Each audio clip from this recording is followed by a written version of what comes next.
요한이 요한일서를 기록할 당시 교회는 평온하지 않았습니다. 사실 교회가 존재한 이후로부터 평온한 적이 없습니다. 사탄이 지옥 가지 않는 이상 교회는 평온한 적이 없었지요. 사도 요한이 섬겼던 교회, 평온하지 않았던 이유는 몇 사람이 공동체를 떠났기 때문입니다. 우리 2장 19절 가보겠습니다.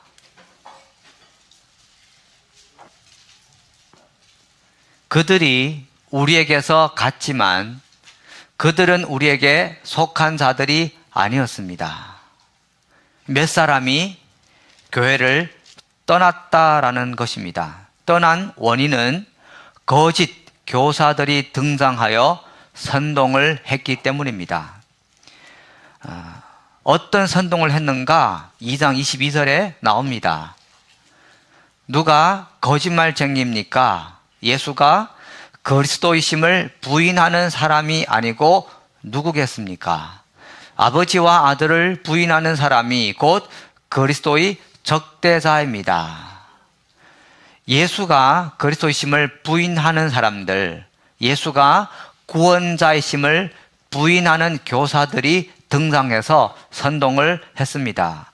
4장 2절 3절에 가보면 더 구체적으로 나와 있습니다. 4장 2절 3절입니다. 함께 읽어볼까요? 시작. 여러분은 하나님의 영을 이것으로 알 수 있습니다. 곧 예수 그리스도께서 육신을 입고 오셨음을 시인하는 영은 다 하나님에게서 난 영입니다. 그러나 예수를 시인하지 않는 영은 다 하나님에게서 나지 않는 영입니다. 그것은 그리스도의 적대자의 영입니다. 여러분은 그 영이 올 것이라는 말을 들었습니다. 그런데 그 영이 세상에 벌써 와 있습니다. 그러니까 예수님이 육신을 입고 몸을 갖고 이 땅에 왔다라는 것을 부정하는 영지주의자들이 있었습니다. 이들은 무엇을 주장하나 하면 우리는 더 영적인 지식을 갖고 있다. 또 우리는 하나님과 특별한 교제를 나누고 있다. 우리는 더 영적이다. 영적인 것이 중요하고 육은 중요하지 않다라고 그들이 주장을 하고 있습니다. 이러한 사람 때문에 몇 사람이 선동을 받고 요한이 섬기고 있는 교회를 떠났던 것입니다. 이러한 배경에서 요한이 강조하는 것은 무엇인가 하면 우리는 몸을 갖고 있는 예수님을 만져봤다. 보고 듣고 만져봤다. 함께 살아봤다. 그 말씀이 1장 1절부터 나옵니다. 자, 여러한 배경을 갖고 1장 1절을 보면 요한이 거듭 했던 내용들이 그 의도가 읽어집니다.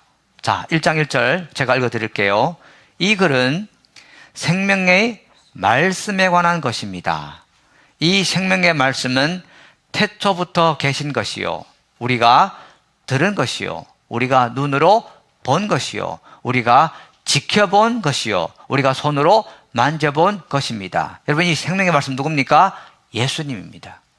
예수님을 육안으로 봤고 귀로 말씀하시는 것을 들었고 손으로 만져봤고 함께 생활하면서 지켜봤다라고 얘기합니다. 2절 또 같은 얘기합니다. 이 생명이 나타나셨습니다. 그러니까 이 생명이 천국에만 있은 게 아니라 천국에서 이 땅에 사람의 몸을 입고 오셔서 모양을 나타내셨다라는 겁니다. 우리는 그것을 보았습니다.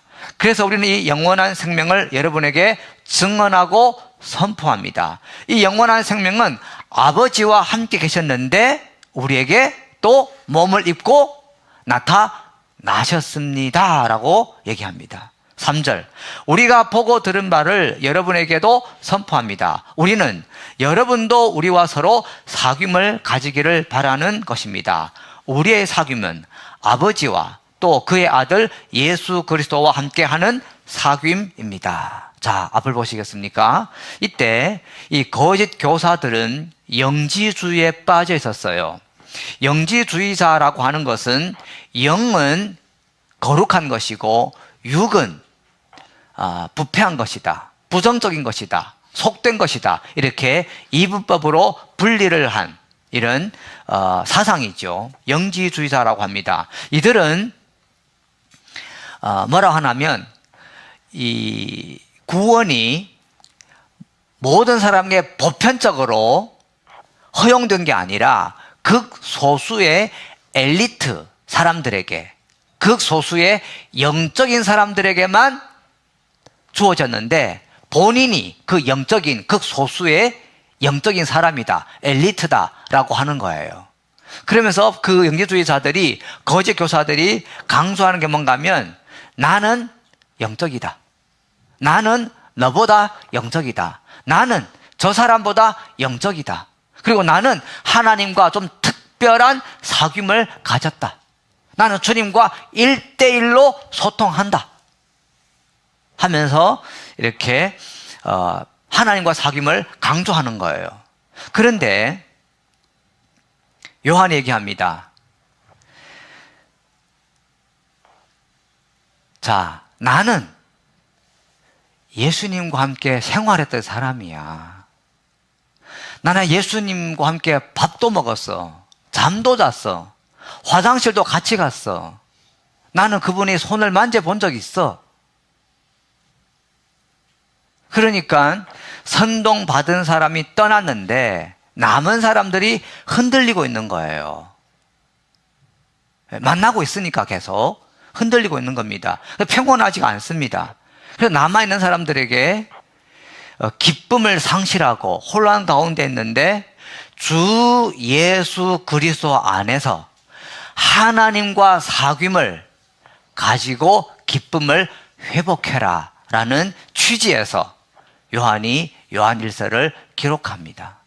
그러면서 영지주의자들이, 소위 말하면 자기가 영적이다라는 사람들이 얘기하는 그 사귐이 잘못됐고 예수 그리스도 안에서 우리가 갖고 있는 사귐이 진짜다라고 얘기하는 거예요. 그러면서 그들이 그 사귐이 어떤 문제가 있는지를 지적합니다. 자, 그러면 거짓 교사들이 삶이, 그들이 말하는 사귐은 어떤 사귐입니까? 6절 보겠습니다. 6절. 우리가 하나님과 사귀고 있다고 말하면서 그대로 어둠 속에서 살아가면, 자, 그들은요, 하나님과 사귄다고 하면서도 어둠 속에 살아가고 있어요. 어둠 속에 살아가고 있어요. 그뿐이 아닙니다. 그들은 하나님을 안다고 하면서, 그들은 하나님을 안다고 하면서 죄를 지었습니다. 자, 우리 어디를 보나 하면 10절 보겠습니다. 10절. 우리가 죄를 지은 일이 없다고 말하면 우리는 하나님을 거짓말쟁이로 만드는 것이요, 하나님의 말씀이 우리 속에 있지 아니합니다. 자, 그들은요, 뭐라냐면 본인들이 죄가 없다고 합니다. 우리는 영적이기 때문에 죄가 없다, 따라서 회개할 필요도 없다, 이렇게 얘기합니다. 그래서 이 요한이 얘기하는 거예요. 죄가 없다고 말하는 사람은 거짓말쟁이다, 우리는 다 죄인이다, 회개를 해야 한다라고 얘기합니다. 또 2장 4절 보겠습니다. 2장 4절. 하나님을 알고 있다고 하면서, 그들은요 본인이 하나님을 알고 있답니다. 하나님을 알고 있다고 하면서 하나님의 계명을 지키지 아니하는 사람은 거짓말쟁이요. 즉 그들은 하나님을 알고 있다고 하면서 계명은 안 지켜요. 또 6절에 그들은 자신이 하나님 안에 있다고 합니다. 하나님 안에 있다고 하는 사람은 자기도 그리스도께서 사신 것 같이 마땅히 그렇게 살아가야 합니다. 근데 그들은요 하나님 안에 있다고 하면서도 예수 그리스도처럼 살고 있지 않습니다. 그래서 요한이 강조하는 것이 5절 말씀이에요. 5절이 핵심입니다. 함께 읽어볼까요? 시작. 우리가 그리스도에게서 들어서 여러분에게 전하는 소식은 이것이니 곧 하나님은 빛이시요 하나님 안에는 어둠이 전혀 없다는 것입니다. 아멘. 자, 요한은요 5절이 핵심인데 이 5절의 메시지를 전할 때 먼저 이 메시지 출처에 대해서 얘기합니다. 제가 또 우리가 여러분에게 전하는 소식은 그리스도에게서 들어서 여러분들에게 전달하는 겁니다. 출처는 제가 아니다라는 겁니다. 그러면 그리스도로부터 근원되어서 듣고 전한 이 메시지가 뭐냐면 하나님은 빛이다라는 거예요. 여기에는 적어도 4가지 의미가 있습니다. 첫째, 빛 안에는 먼저 이 4가지 먼저 설명드릴게요. 하나님은 빛이다. 빛 안에 행한다라고 하는 것은 하나님의 계시가 있어야 됩니다. 조명이 있어야 돼요. 성경 말씀도 성령의 계시가 임해야 이 말씀이 살아서 움직여서 내 마음을 움직입니다. 처음에는 내가 말씀을 읽는데 나중에는 말씀이 내 마음을 읽게 돼 있어요. 그리고 자가 진단이 되는 것이죠. 두 번째는 진리가 있어야 됩니다. 진리의 터 위에 세워져야 됩니다. 세 번째는 거룩함이 있어야 됩니다. 빛의 자녀로 빛 안에 거한다 라는 것은 거룩함이 있어야 됩니다. 그 다음 4번째는 생명계예요. 생명이 있어야 됩니다. 자, 먼저 첫 번째 계시에 대해서 말씀을 좀 드려볼게요. 하나님은 빛이신데 하나님과 예수 그리스도 안에서 하나님과 이 사귐 안에는 계시가 있어야 됩니다. 그러니까 하나님이 어떤 분이신지에 대한 계시가 있어야 됩니다. 이 계시가요 머리에서 마음으로 가슴으로 내려와야 되고요. 할렐루야. 이 가슴에서 인격으로 흘러들어서 결국은 눈빛, 언어, 표정, 자세, 태도, 걸음걸음, 행하는 모든 것에 계시가 스며들어서 할렐루야 영향력이 나타나야 되는 거예요. 빛 가운데는요 이 사귐이 있는데 진리의 기초상에 삶의 기준에 진리가 기초가 되어야 됩니다. 현대 대부분의 사람들은 세상이 잘못되어 가고 있다는 것을요 다 느낍니다. 여러분 다 느낄 거예요. 야, 우리 지금 대한민국뿐만 아니라 이 지구촌이 정상이 아니야. 기후도 정상이 아니야. 이념, 사상, 정치, 경제 다 정상이 아닌 것을 느낍니다. 설명하라면 힘들어합니다. 곤란해해요. 당황해합니다. 잘못되었다는 것은 느끼는데 뭐가 잘못됐는지 설명하라면 힘들어요. 왜? 진리에 대한 기준이 명확하지 않기 때문에 그렇습니다. 때문에 진리를 기반으로 한 기준이 분명해야 합니다. 사탄은 좀 먹듯이 조금 사람 마음을 점령해요. 어느 날 발견했을 때 늦을 수가 있습니다. 진짜 말 그대로 영혼이 탈탈 틀려서 본인도 모르는 사이에 마음을 다 점령한 다음에 주님 만났을 때 나는 너 몰라. 그럴 경우가 많다라는 겁니다.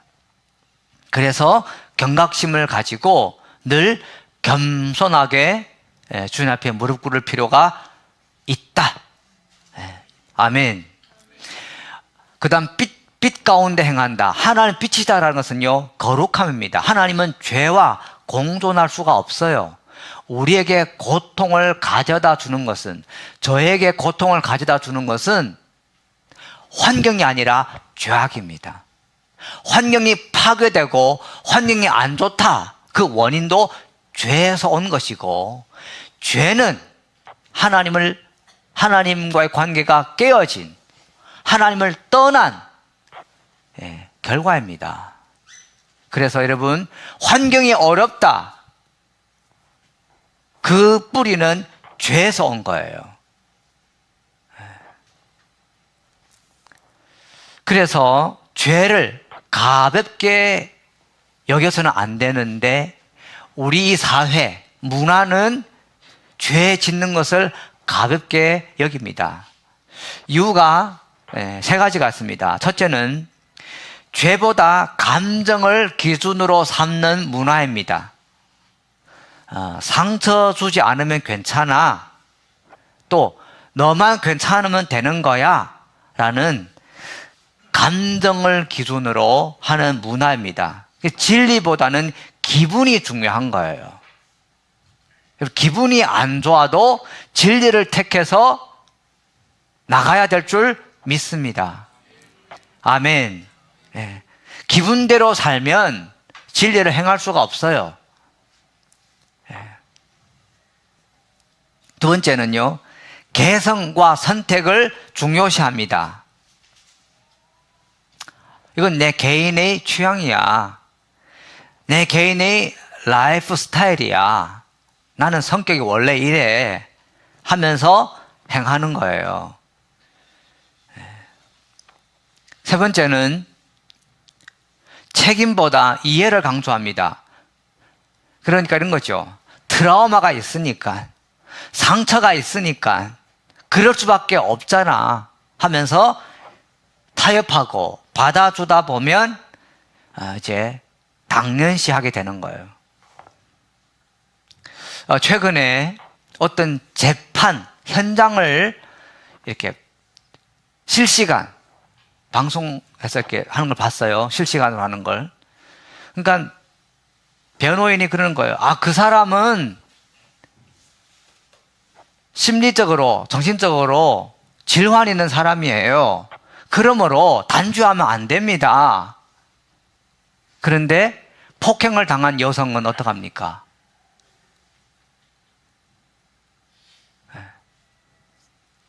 저 사람은 그날 술을 마셔서 제정신이 아니에요. 그런데 폭행당한 그 여성은 어떡합니까? 그 가족은 어떡합니까? 그리고 시체를 훼손한 것을 보면 가족들은 마음이 찢어지는 것이죠. 이런 이제 잘못된 이런 문화, 사상이 흐름이 있는 것입니다. 그래서 우리 5절 말씀 다시 한번 읽도록 하겠습니다. 5절 말씀. 우리가 그리스도에게서 들어서 여러분에게 전하는 소식은 이것이니 곧 하나님은 빛이시요 하나님 안에는 어둠이 전혀 없다는 것입니다. 아멘. 그래서 우리가 예수 그리스도 안에서 하나님과 교제를 가지고 빛 가운데 하나님과 사귀면서 행할 때, 저는 우선 주님 앞에 경건하게 기도하는 시간이 있어야 된다고 생각합니다. 그리고 솔직한 감정과 마음 상태를 주님 앞에 고백하고 주님의 도움을 구하고 또 위로와 격려 받으면서 자가 진단도 하면서 올바른 선택을 해야 된다고 생각합니다. 주님, 하나님에 대해서 더 알고 싶습니다. 계시하여 주십시오. 그리고 하나님의 성품에 근거하여서 자신을 돌아보면 죄성이 드러나기 때문에 그러한 부분을 갖고 주님 앞에 나아가는 것이죠. 회개도 하고 주님, 이것을 변화시키기 위해서 어떠한 행동이 필요합니까? 어떠한 도움이 필요합니까? 누구의 도움이 필요합니까? 하나님, 나의 문제는 뭘까요? 그리고 주님, 저를 도와달라고.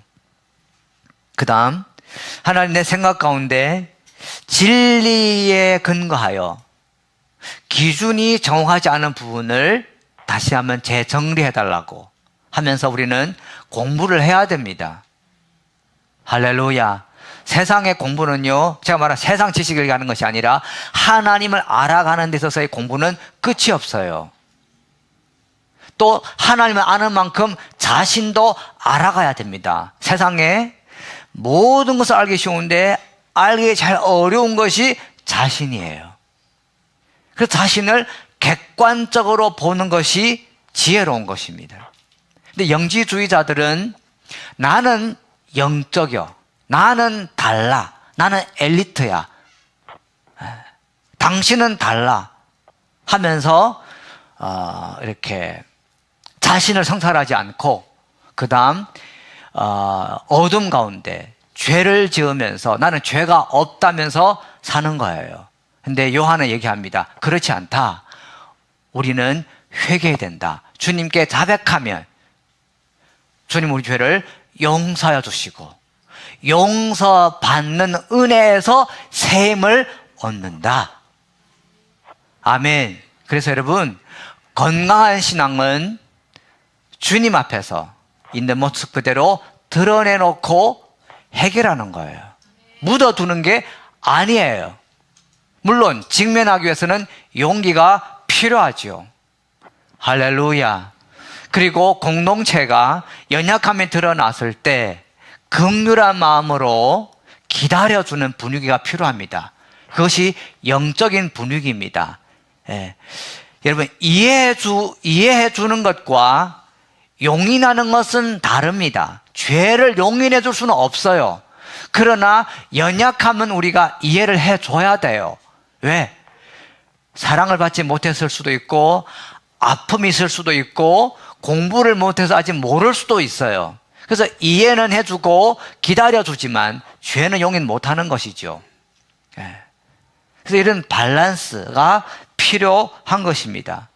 근데 요한이 얘기하기를 중요한 것은 하나님과 예수 그리스도 안에서 겸손하게 자신의 죄인 것을 깨닫고 빛 가운데 정직하게 사귐을 가지면 분명히 변화되고 성장하고 하나님께서 기쁨이 넘치는,